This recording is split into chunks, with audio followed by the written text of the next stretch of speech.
સાબરકાંઠા જિલ્લાના મુખ્ય મથક હિંમતનગર શહેરના આરટીઓ પાસે Sikandar Lodha international private limited નામની પેઢી ખોલી વિદેશ જવા માટેના વર્ક વિઝા તેમજ વ્યવસાય માટેના વિઝા અપાવવા સોશિયલ મીડિયા મારફતે જાહેરાતો કરી લોકોની પાસેથી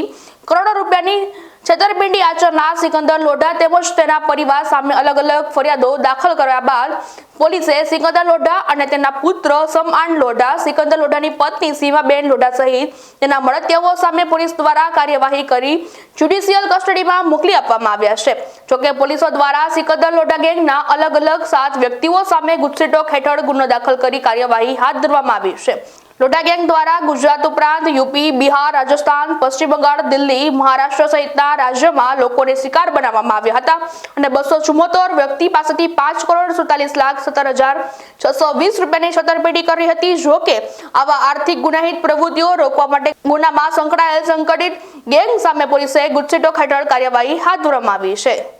સાબરકાંઠા જિલ્લાની અંદર વિઝાની અપાવી દેવાના બહાને તથા અન્ય ઇન્વેસ્ટમેન્ટ ફ્રોડના નામે સિકંદર લોઢા અને તેની ગેંગ દ્વારા અનેક ગુનાઓ આચરવામાં આવેલા હતા અને તે ગુનાઓ અન્વયે અન્ય કોઈ જિલ્લાની અંદર કોઈ બનાવ બનેલ છે કે કેમ તે બાબતે માહિતી મેળવતા તેવું ધ્યાન પર આવ્યું હતું કે ગાંધીનગર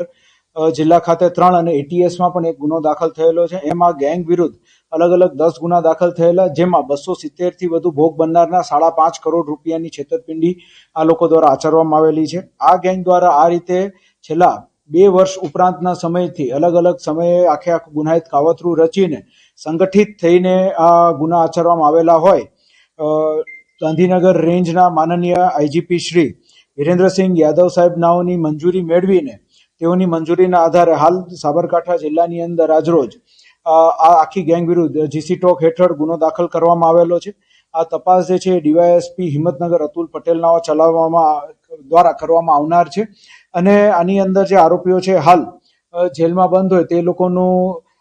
કબજો મેળવીને આગળની કાયદેસરની કાર્યવાહી હાથ ધરવામાં આવનાર છે। અગાઉ જે જાણ કરી હતી એમ કે આ લોકો જે છે એ કોઈને યુરોપમાં, કોઈને ઈસ્ટર્ન યુરોપની અંદર, કોઈને ઓસ્ટ્રેલિયા, એ રીતે અલગ અલગ જગ્યાના વિઝા અપાવડાવી દેશું એ બહાના હેઠળ આ લોકો દ્વારા આ વિઝા કૌભાંડ આચરવામાં આવેલું। 7 લોકો વિરુદ્ધ હાલ આપણે જીસીટોકની કાર્યવાહી હાથ ધરેલી। આ 7 લોકો જે છે એ જ મેઇન અત્યારે તો છે, એ સિવાય બીજું તપાસના કામે જે બીજા મળશે તો એના વિરુદ્ધ કાયદેસરની